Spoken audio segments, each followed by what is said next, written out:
So I'm going to explain box 8.3, which is focused on migration in continental shelf seas in relation to the movements of fish and their behaviour.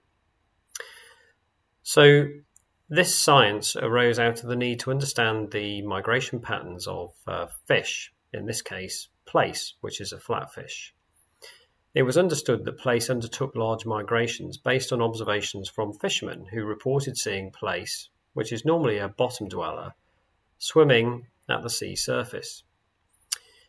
And what we see here is the start of a tagged fish's journey from its release site in the south to the final point where it's caught by the commercial fisheries fleet and its tag is returned to the scientists in the north. So the way to interpret this data is as follows. The brown area represents the seabed. This is the sea surface up here. And this is the tidal current direction, whether it's flowing to the south or to the north. So when the tide is flowing to the south, it's a black bar. When it's flowing to the north, it's a white bar. Remember, the fish wants to go in a northerly direction to its spawning ground. Underneath that, we have the daylight hours. So this is winter time. So we can see there's a lot of dark and not so much light, which is shown in the white. The fish does not seem to be responding to day-night patterns. Rather, it is responding to tidal patterns.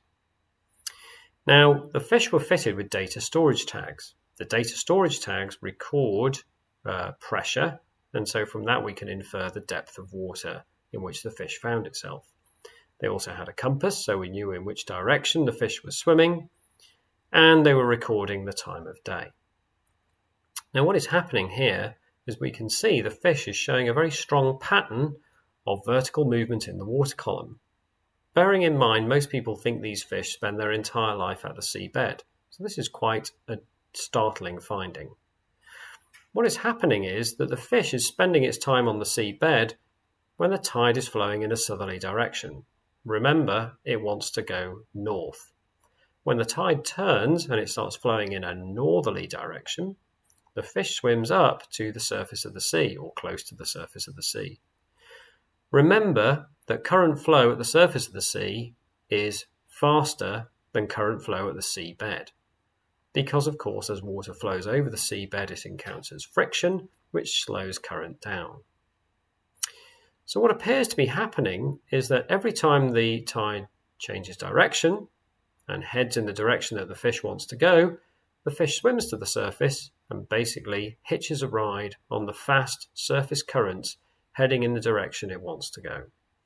When the tide turns, the fish then drops down to the seabed and hunkers down for the next 6 hours, relaxes, saves energy, and waits for the tide to turn again when it swims up to the surface and carries its journey onwards to its spawning ground.